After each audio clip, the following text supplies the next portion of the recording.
Que des tubes pour vous ce soir, messieurs, dames. Des vieux tubes, des jeunes tubes, des tubes en or, des tubes en argent, des tubes en bois, des tubes que vous ne connaissez probablement même pas. 40 années de vie pour le prix d'une bière, 2 bières, 3 bières, à votre choix, c'est les francophonies, vous faites ce que vous voulez. Mise en musique par moi, le chanteur, avec la complicité quand même de mes amis musiciens que je vous présente tout de suite, comme ça ils assument leurs gestes eux-mêmes ce soir. À la batterie, l'extraordinaire José Major. À la contrebasse, Mario le magnifique Légaré. Au clavier, l'inoubliable Andréane Alain. À la guitare, à la direction musicale, le mirombolique Marc Vallée. Et comme les francophonies nous permettent quelques excès, il me fait grand plaisir de vous présenter une section de cuivre qui se joint à nous ce soir. À la trompette, Maxime Labière Saint-Pierre. Au trombone, Mohamed Al-Khalil. Tout cela orchestré et dirigé par mon vieux complice d'il y a longtemps, André Lambert.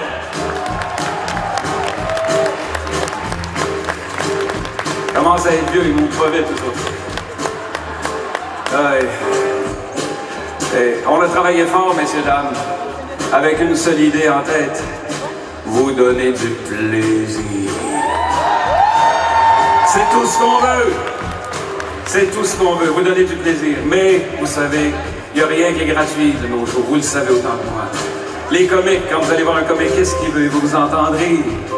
Et les chanteurs, ils veulent vous entendre pleurer. Mais oui, c'est comme ça. Alors, si vous trouviez quelque part dans votre cœur nous gratifier de nos 2 petites larmes, nous serons très très heureux. Mais, avant de brailler, j'aimerais vous présenter quelqu'un avec qui j'ai fait des centaines et des centaines et des centaines de spectacles. On chantait en duo et il est arrivé des semaines, même des mois où je le regardais dans les yeux plus souvent que je regardais ma dame. Il me fait grand plaisir de vous introniser ce soir dans le temple des SMAT, mon ami Bruno Pelletier.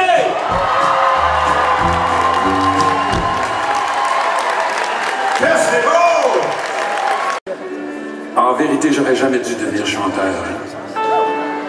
Je vous le dis, j'étais trop gêné, j'étais trop timide, j'étais trop sauvage, j'étais trop solitaire. J'aurais été bien mieux en monteur de ligne ou en chauffeur de taxi, en pilote d'avion, tiens. Beau chanteur. Si on m'avait dit un jour, moi, que j'aurais mon nom sur des millions d'albums, j'aurais dit, ben voyons là. Maintenant, quand on me dit, Daniel, t'as ton nom sur des millions d'albums, je dis, ouais, où est-ce qu'est passé l'argent?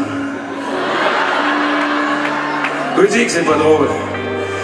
Là, c'est normal que je sois gêné et timide, mais je viens d'un tout petit village. Je vais vous conter une histoire. Je viens d'un tellement petit village, là, sur les plaines de l'Ouest canadien, là, que Radio-Canada s'y rend même pas. Je le sais parce que ma grand-mère, quand j'étais petit, avait demandé à mon grand-père, Lucien, si elle pourrait... Elle avait entendu parler que l'archevêque disait son chapelet à Radio-Canada le soir. Alors, ma grand-mère avait dit, Lucien, on pourrait avoir une radio pour dire notre chapelet avec l'archevêque.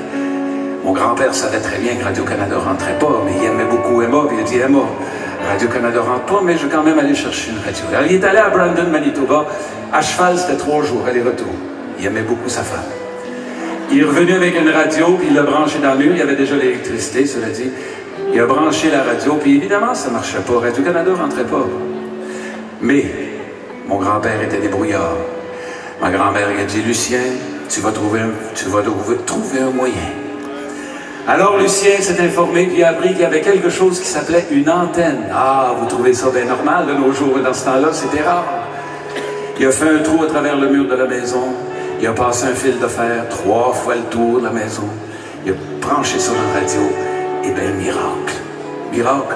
Les soirs où il n'y avait pas trop de vent, Radio-Canada rentrait, ma grand-mère pouvait dire son chapelet avec l'évêque. Et mon grand-père, oui, et mon grand-père pouvait écouter Séraphin tout de suite après. Tout le monde était content. Ben, j'y suis retourné dernièrement dans le Manitoba. Je peux vous dire que c'est encore plus loin qu'avant. La prochaine chanson, c'est pas un faux rap. En fait, c'est pas un rap du tout. À la limite, c'est de l'autodérision, chanter. Quand mon fils avait 14 ans, celui qui est là ce soir avec ses 3 enfants, donc ça fait déjà à peu près 23 ans, 24 ans, il écoutait du rap. Il écoutait du rap à une époque où c'était pas très commun d'écouter du rap. Et tous les matins, en allant le conduire à l'école, j'écoutais du rap. Et un jour, il m'a mis au défi de faire une chanson rap. Alors, bon, je me suis amusé, j'ai fait un exercice, je me suis amusé à faire une chanson rap qui ne devait absolument pas paraître sur un album. Et ma maison de disque m'a convaincu un jour de la faire. Donc, un jour, j'ai fait une chanson qui s'appelait Le Pape du rap. Avec la complicité d'ailleurs de mon ami André Lambert qui est au saxophone ici ce soir, on avait réalisé cet album-là il y a très très longtemps, mais ça n'aurait jamais pu se faire. Et d'ailleurs, ça n'a pas été fait depuis, parce que je ne peux pas la chanter sans que mon ami Slim Williams soit là. Et ça n'arrive pas souvent qu'il est là. Mais ce soir, il me fait le grand bonheur d'être là. Et donc, pour la première fois en 20 ans, et peut-être la dernière fois, on ne le sait jamais, voici une chanson que vous avez peut-être entendue dans votre lointaine jeunesse. Où je me prenais pour le pape du rap.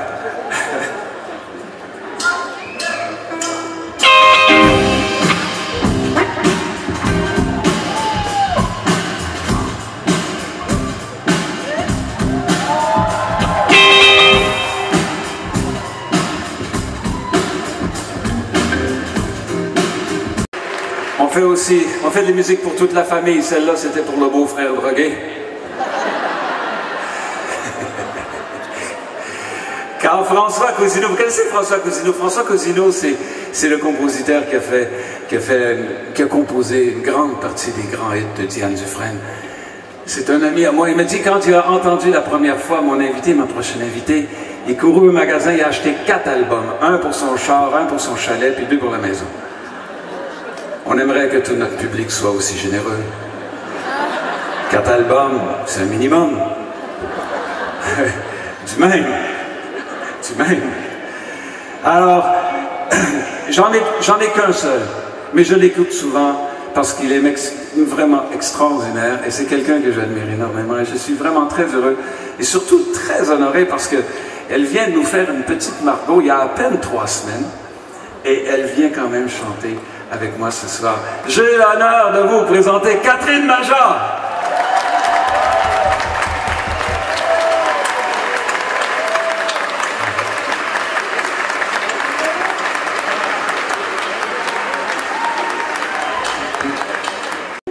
Il y a une quinzaine d'années, j'ai reçu un téléphone autour de Noël de Luc Plamondon. Je connaissais pas beaucoup Luc à l'époque, je savais qui c'était évidemment, mais bon, j'avais travaillé une couple de fois avec lui, mais qui m'appelle autour de Noël à l'heure du souper, je trouvais ça bizarre. Et puis en plus, il m'a demandé, est-ce que t'aimerais, Daniel, devenir un prêtre? J'ai dit, j'ai toujours dit non à ma mère, je sais pas pourquoi je te dirais oui, Luc. Il dit non, il dit, c'est que Daniel, t'as étudié chez les Jésuites, tu connais ça les prêtres? J'ai dit oui, justement. Il dit non, il dit c'est une comédie musicale. Ah, une comédie musicale, ah oui. Ok, ça s'appelle comment ton comédie musicale? Il dit Notre-Dame de Paris. Je dis oh. Non, mais je savais très bien qu'à l'époque, et depuis ce temps-là d'ailleurs, la religion, ça marche pas hier, hein, puis ça marche plus autant que ça marchait. J'ai dit, Luc, c'est peut-être pas... Il dit, écoute, je t'envoie les chansons, et puis tu me dis ce que t'en penses. Alors, quelques semaines plus tard, parce que dans ce temps-là, on envoyait ça par la poste, c'était des cassettes en plastique, hein, avec des rubans. Vous vous souvenez de ça? Il y en a quelques-uns qui s'en souviennent, oui. Enfin, j'ai reçu une cassette en plastique avec un ruban, je l'ai mis dans ma machine à cassette, évidemment, et j'ai écouté les chansons, et franchement, c'était vraiment pas mal du tout. J'ai trouvé ça vraiment même très bon. J'ai dit, ça marchera jamais. Ça marchera jamais, mais c'est des belles chansons, puis j'aurais envie peut-être de chanter. Ça, j'ai rappelé Luc, j'ai dit, oui, je vais devenir prêtre. Je me suis dit, je vais partir, tu sais, je pensais... comme tous les comédies musicales à l'époque, ça durait 2-3 semaines, puis tout le monde rentrait chez eux, puis c'était fini, tu sais. Hein? Alors, je suis parti, puis 2 années plus tard, j'étais le prêtre pervers le mieux connu dans tout Paris. Je faisais peur à tout le monde, je faisais peur aux enfants, je marchais dans la rue, c'est lui, c'est lui! Et bien, je vous cacherai pas que pour un gars qui n'a jamais fait peur à personne, j'aimais ça.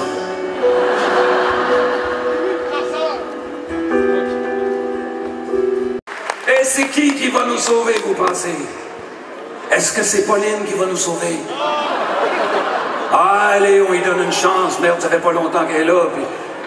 ah, écoute, la première fois qu'on a une femme premier ministre, on va quand même espérer qu'elle va nous sauver un petit peu. Hey!